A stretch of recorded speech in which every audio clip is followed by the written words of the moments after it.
Oh, you again. You've been waiting long? Not long? Well, that's good. I just left for a little bit to get some coffee. You know, it's all I ever drink anymore, and I have a crippling caffeine addiction. But that's neither here nor there, because today we need to do some discrete mathematics to prepare you for the upcoming quiz, as well as the current homework assignment. Show that this statement is a tautology. Now, we are not allowed to use truth tables. They don't want it to be too easy or too fun, so we have to use various laws to show that this statement is always true. So I think the easiest thing we can do, given the statement, is to first convert the implications into something else. Recall that P implies Q is logically equivalent to not P or Q. So we just take every implication, turn it into the OR operator, and take the left-hand side and negate it. So we have to do that twice. On step 1, we take the negation of Q and negation of P or Q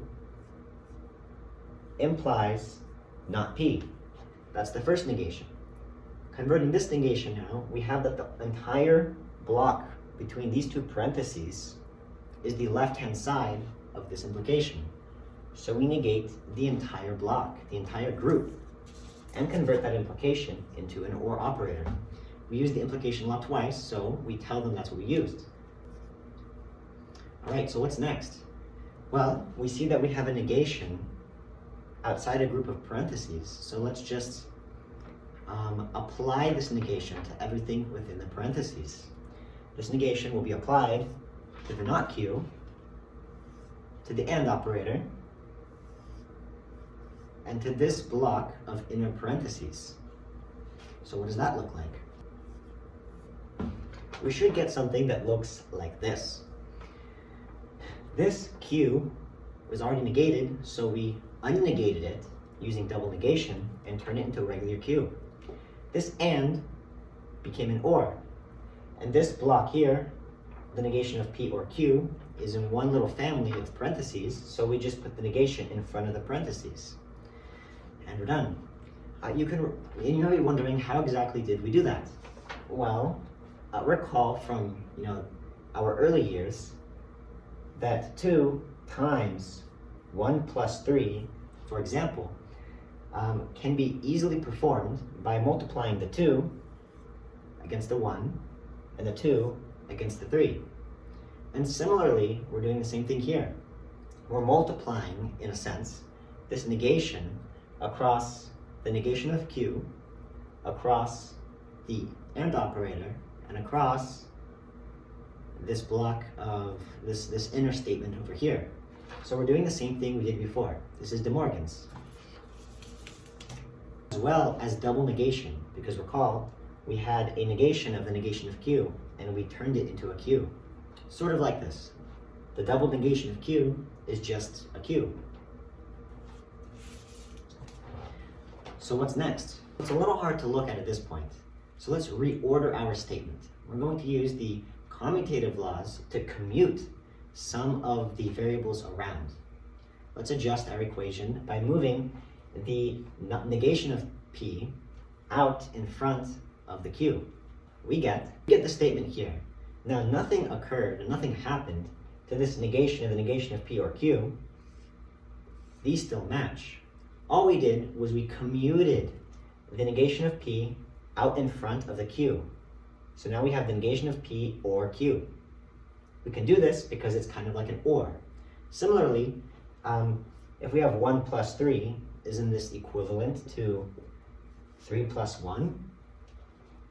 Absolutely. So the OR operator is very similar. It's commutative, so we can flip sides of the variables and it will still mean the same thing. Then we added a group of parentheses. We added these parentheses to associate this negation of P with this Q. And that's the associative law, because we're grouping things. Altogether, we used 2 laws. We used the associative law as well as the commutative law to get this statement here. Finally, do you think we're done yet? It kind of looks like it, we have a statement here, and we're applying the or operator against it, and another statement, which is the negation of the first statement. Remember, if we have the negation of P or P, what does that give us? Well, everything not P and P is just everything, so it's always true. Similarly, we have this block here of parentheses, or the negation of that. These two sides are opposites. And because we're applying the or operator on both of them,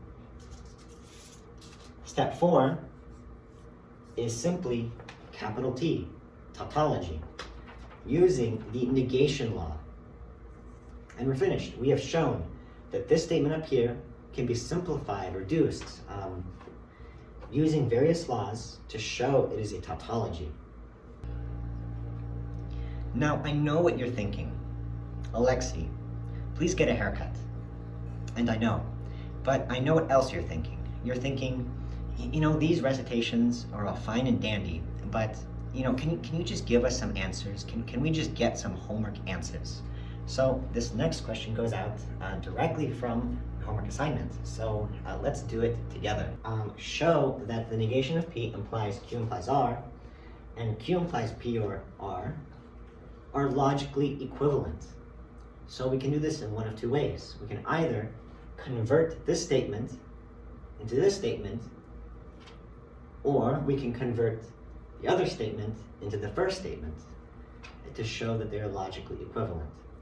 Let's show that this first statement is equivalent to the second. So we're going to begin with the first statement. We're going to write it out. So let's do the easiest thing we can. Let's just convert the implications into or operators and negate the left-hand side of each implication. We get the negation of P negated, or the negation of Q or R. All right, so we have some double negation there. So we're just going to remove both the negations and leave it like this for now.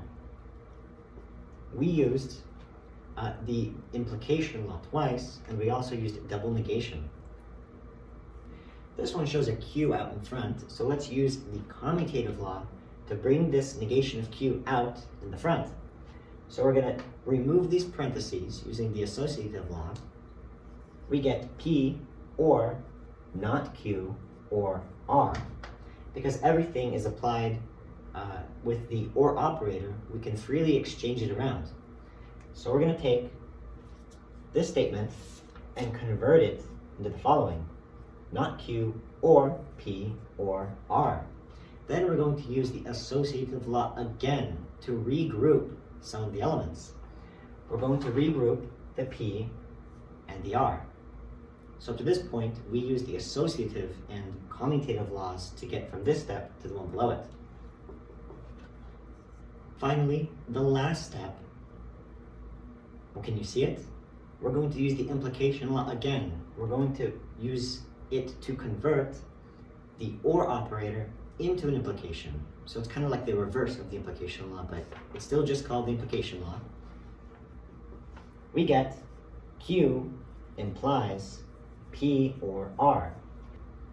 We have shown that the original statement, this one up here, matches the other one by a series of laws. So we want to express the following sentences using predicates and quantifiers.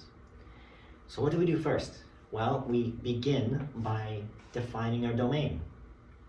Now, our domain could be anything, right? Because the domain is what we're going to be plugging in to our predicates. You can think of predicates kind of like functions. Instead of numbers, I mean, your domain could be numbers, but it could be anything. It could be people, or puppies, or light bulbs, really anything. So in this case, what is the subject that is represented by all of these sentences? Did you guess lions? I mean, lions are fierce, and some lions do not drink coffee, but the third sentence, that sentence says nothing about lions. So we need to broaden our domain. Our domain could be creatures, and a lion is technically just a type of creature. So let's say our domain is lions. Our domain is creatures. X is creatures. Now we need to think of some predicates in which we can plug x in to describe our domain in a little more detail. Well, let's create P of x and say that x is a lion. Then we have Q of x, because that creature could also be fierce, right? We have ferocity mentioned a few times. So x is fierce. Finally, let's say that the last predicate is that the creature drinks coffee. So we have R, and let's say that x drinks coffee. Okay, so from there, all we need to do is form the correct statements using this notation. So in the beginning, we have the keyword all, which tells us there's going to be a universal quantifier. We're going to say that all of x, the following holds true. If P of x, this implies Q of x. For all creatures, if the creature is a lion, this implies the creature is fierce. Now, where did we get the implication from? Well, the implication comes from the fact that we see the word are, or is, somewhere in our sentence, but also because we're using the universal quantifier. If this was an existential quantifier, we would never use the implication. But because it's a universal quantifier, we're saying that simply being a lion guarantees the truth that that lion is fierce. That just comes with our understanding of the universal quantifier. So that's where we get the implication. All right, some lions do not drink coffee. We see the keyword some, so there exists at least one creature in which that creature is a lion and does not drink coffee. We have a predicate for drinking coffee, so we simply negated it and said that in this case, we have a creature that is a lion and does not drink coffee. And that we'd be done with the second one. Finally, some fierce creatures do not drink coffee. Well, again, we have the existential quantifier. We have a fierce creature, and this particular creature does not drink coffee. And we'd be finished. These three predicate and quantifier statements would be used to represent these English statements. I don't know if you can see that super well. I'll just do it in black. Okay, maybe this is a little better, highlighting it in black. They should get some new markers.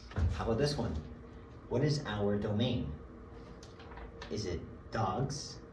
Well, dogs are always mentioned with old in front of it. That's because dogs is only mentioned once in this sentence. So we don't really need to split up the old from the dog. So let's just say our domain is old dogs. We see the keyword some, so we know we're going to use the existential quantifier. For some x, we see that our domain here, or some dog in our domain, can learn new tricks. So let's define a new predicate called capital T for trick, and we'll have an input which is x. T of x represents the following. X can learn new tricks. Therefore, our solution becomes there exists an x, T of x. All right, so the next part of this question is to negate this phrase, that there exists an x, T of x. So let's begin by adding a negation in front of the expression. We have the negation of the existence of x, T of x.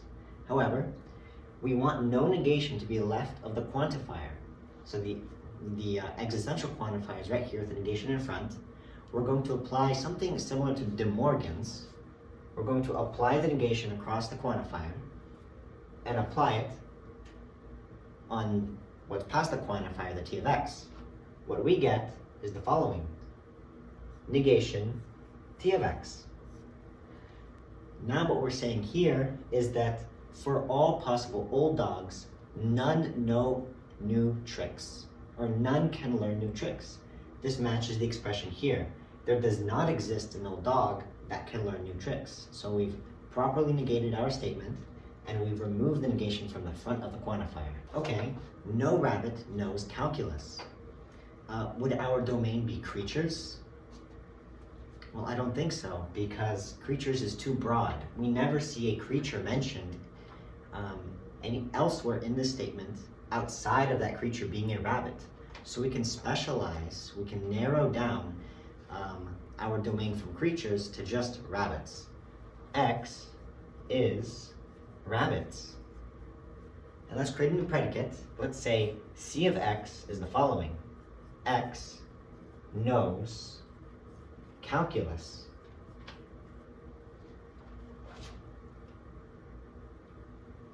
From there, no rabbit knows calculus. So what we get is the following. There does not exist an X such that C of X. There does not exist a rabbit in which that rabbit knows calculus. All right, so this is the equivalent statement as we've been given, but we need to negate it now. That's easy. To negate this statement, all we do is remove the negation from the front, and then we're finished. The negation of the statement would be, there exists a rabbit which knows calculus. There is no one in this class who knows French and Russian. Okay, our domain would be people in this class. Our predicates would be as follows. We could have two of them. One could be for that person knowing French, and another for that person knowing Russian. So let's create two predicates, capital F and capital R. So there's probably a very easy way to solve this problem, and it begins with the negation of the existence of a person in class who knows Russian and French. But we're not going to do it the easy way. Let's say that for all students, or all people who are in this class, any particular one student, X, does not know French or does not know Russian. This statement would be equivalent to the statement we've been given, but now we need to negate it. So we apply the negation operator to the front of it, and we need to multiply it against the inner scope from what's on the right of the negation operator. So we apply the negation to the universal quantifier, as well as this block, with these parentheses, and we get there exists an X negation of the following. Now we could simplify this even further. Technically this does answer the question. No negation is to the left of the quantifier, but let's keep going. We apply this negation across everything within the scope of the parentheses. We negate the negation of f of x, we negate the OR operator, and we negate the negation of the negation of r of x. We get the following. F of x and r of x. And this sentence would also be an equivalent negation of the sentence we've been given. But a bonus question. Everyone watching this video is great and smart. Okay, well, what would our domain be? Our domain would be people. Next, we would have some way to describe these people. So let's say that W of x is watching this video, while we have two more predicates to describe x as being smart or great. So we see the keyword everyone, so we know that we're going to be using the universal quantifier. For all possible people, if that person is watching this video, this implies, and we get the implication because we have that keyword is, and we also know we're dealing with a universal quantifier, so it's going to be an implication. If a person is watching this video, this implies that person is great and that person is smart. And that would be the final statement. Well, there's no way I'm writing all that, so I'm gonna kind of put it right there. And then we're gonna begin with A. So, there is a student at your school who has been a contestant on a television quiz show. Well, we have a statement that's been given to us. Student X has been a contestant on quiz show Y. So, because we see that the keyword there is, we know there's going to be an existential quantifier. There is a student, and again, this domain was given to us, X is students, who has been on a television quiz show. At least one television quiz show. So there also exists a Y. There exists a television quiz show, for which the following holds true. Student X has been on television show Y. And we're finished. This fulfills the first statement. Okay, part B. No student at your school has ever been a contestant on a television quiz show. So no student tells us that there does not exist a student for which there exists a television show in which student X has been on television show Y. So that's a little more confusing. There does not exist a student X, but there exists a student or a contestant show Y, for which the following holds true. Student X, who again does not exist, has been on television show Y. All right, well, that answers that question, but let's just posit a question. What if instead we had accidentally written for all Y? Well, then this would be an entirely different statement. This would actually be now saying that there does not exist a student who has been on every contestant show, ever. So that's a little more crazy and less realistic. So it does actually make more sense to say that there only exists at least one show that no student has ever been on. There is a student at your school who has been on Jeopardy and on Wheel of Fortune. Okay, so there exists an X for which the following holds true. Student X has been on Jeopardy.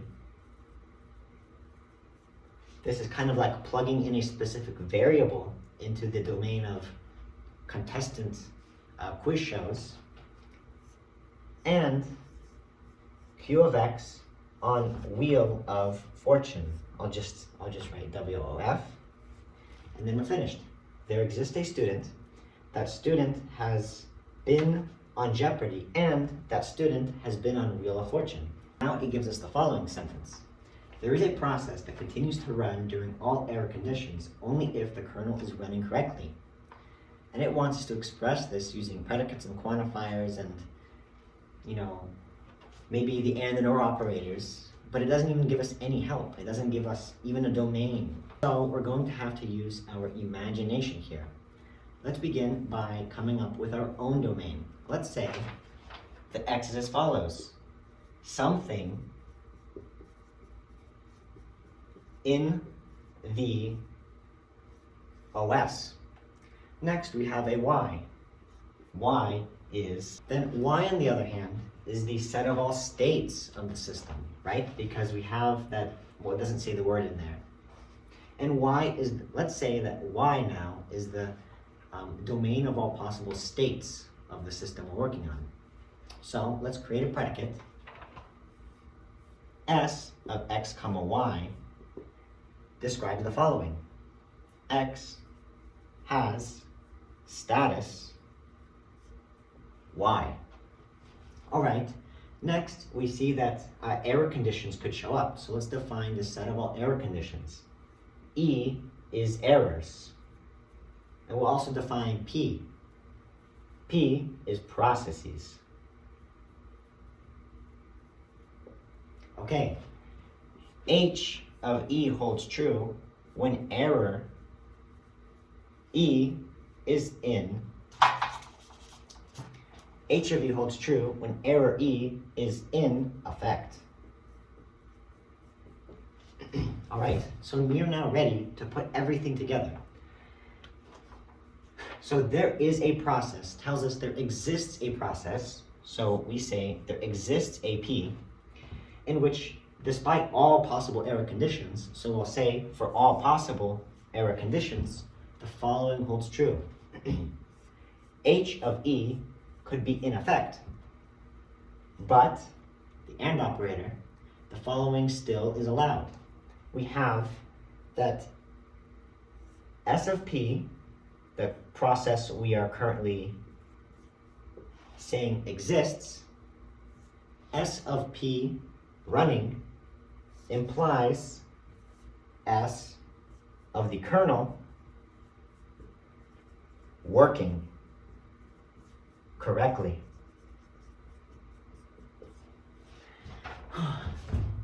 Okay, so we have the final sentence. I kind of ran out of room here, but we have that there exists a process that despite all possible error conditions, the following holds true. H of E, that is the error, is in effect, but P, which is the process that we've defined, P is still running, which implies that the kernel is still working correctly. Okay, that one was a little trickier, but just think about it. Just spend some time thinking about it, and I think you'll do very well on this week's quiz. All right, I'll see you next time.